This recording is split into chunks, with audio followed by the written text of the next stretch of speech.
I'm thinking he's feeling very good about this. I'm feeling very good about this, that these prosecutors are being exposed.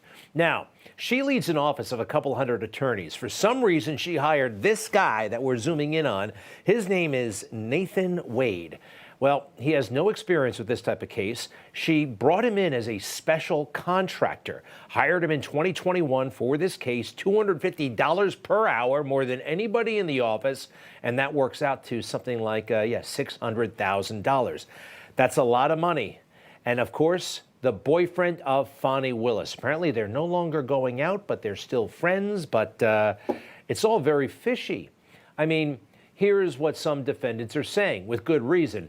Is she pursuing justice, or is this whole case just an excuse for her to hang out with this guy, go on vacation with his money to places like Aruba, the Bahamas, Belize, Napa Valley, a cruise? It's totally insane.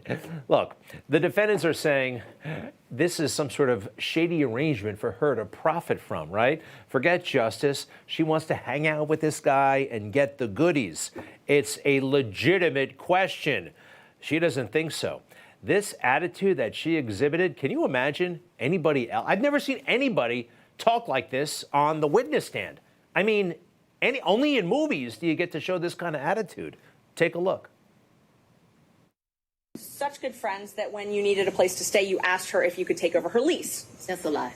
You did not move into her apartment? I did, but that's not the way you characterize it. Is wrong. I asked if you could take over her lease. I did not ask if I could take over her lease.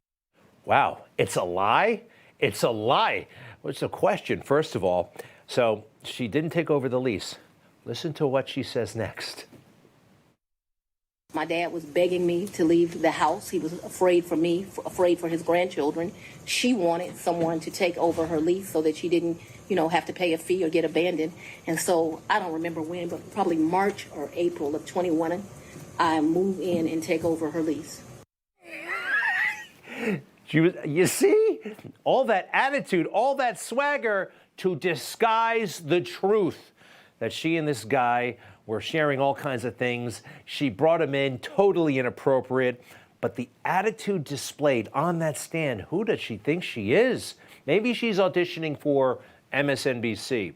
That could be. And I think we're seeing some race card playing. Definitely. All right, next.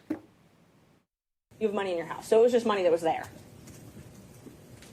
When you meet my father, he's going to tell you as a woman, you should always have, which I don't have, so let's don't tell him that. You should have at least 6 months in cash at your house at all times. Now, I don't know why this old black man feels like that, but he does. When we were growing up, my daddy had 3 safes in the house. So my father's bought me a lockbox, and I always keep cash in the house. Now, I don't do it to the degree that my father would do it, so he would probably be ashamed with me, but I always have cash at the house. I wonder if he's ashamed with you now. This is the same woman who indicted Trump, huh?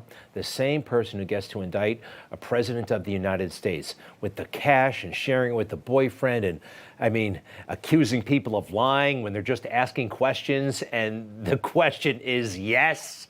Next. It's been my whole life. When I took out a large amount of money on my first campaign. Did you hear that? One more time? One more time on that? Whole life. When I took out a large amount of money on my first campaign. She had a lot of cash in the house, like when she took out a lot of money on her first campaign. I don't think you're supposed to bring cash home when you're I don't think you're supposed to bring that campaign cash home. I don't even think it's supposed to be in cash, but that's just me. And I think the law. Next. This place that they do pairings, that was the most expensive thing that I think that we did while we were there. So they would pair, champagne, chocolate, and caviar. It was a 3, and it was like 3 different things: Sweden, Russia, someplace else. I'll make that up, but that was the most expensive thing we did that trip. Yeah, that stuff can cost a lot of money. The boyfriend is getting a lot of money, $600,000 and he works for the government. It's crazy stuff. And they're busted and we can all see it. Next, what about the cruise, a cruise ship? In October, we went with We went on the cruise with his mom. We got back from the cruise with his mom, and we went to Aruba. I consider that one trip. All right. I consider, how do you have this kind of time to investigate and indict Donald Trump when you're going to Aruba, when you're going to Belize? But anyway, I think this is the one where she really kind of loses it. I didn't ask about living. But you put in your, while we're talking about professionalism, while we're talking about professionalism, she put in 3 different documents. He lived with me. Full opportunity to respond. And then I want to skip ahead to the judge who's really tolerating this. The judge, I mean, I'm sorry, if I were talking like this in a forum like that, I would be reprimanded. I would be disciplined. So would anybody. But with that chip on her shoulder, she's actually getting away with it in a weird way. Listen to the judge. He's just kind of coddling her.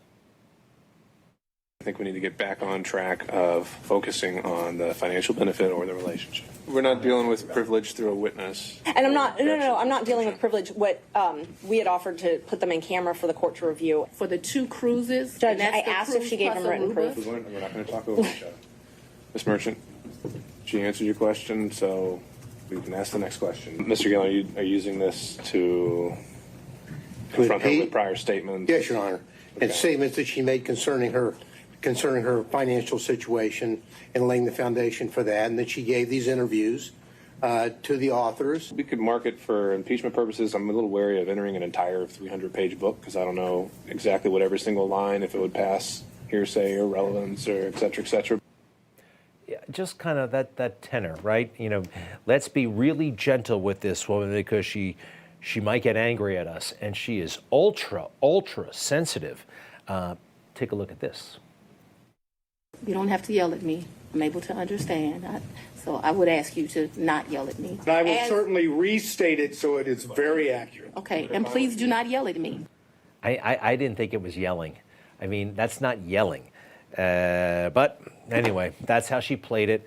I think it's blowing up on her and this guy, the boyfriend. Again, it looks like this Trump indictment in Atlanta was just a scheme so these two could hang out together and share money. He's paid an exorbitant amount of money, and he has no experience in this stuff. And I think he might have more than one girlfriend. I don't know for sure, but there's an indication. Take a look. Mr. Wade, I'm not asking you to go through 1,000 pages of records. I'm asking if you remember paying for a cabin 6 months ago in Tennessee. No, You remember booking a cabin. I booked lots of cabins. Lots of cabins. What's that all about? I mean, who books lots of cabins? I was at a cabin once, Boy Scout camp. I don't go to lots of cabins, but hey, whatever. Next. Did you go to a cabin with Miss Willis ever? Ever? Ever.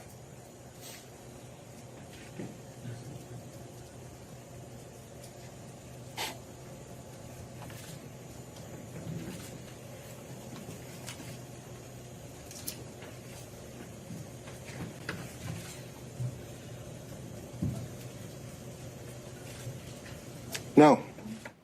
All right, see what I mean about the other girlfriends? All right, but look, I got to say this about this guy. He went through a divorce or was going through a divorce, but they put off the divorce. And for a reason that kind of got me right here. You know what? I don't like everybody, but I don't hate anybody. I love everybody. And there was a reason why he put off the divorce that kind of got me. And I don't know, maybe it'll get you too, in a good way. My marriage was irretrievably broken in 2015, ma'am, by agreement.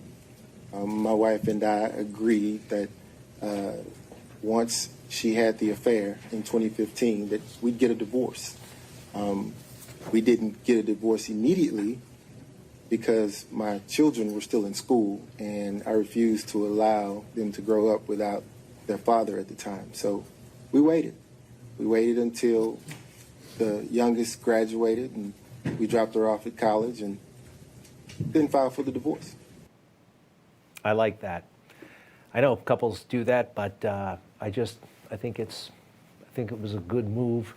And I admire the sentiment. I admire the effort. But I don't admire what these two people and their allies have done to President Trump and others who I believe are completely innocent and the victims of a political vendetta.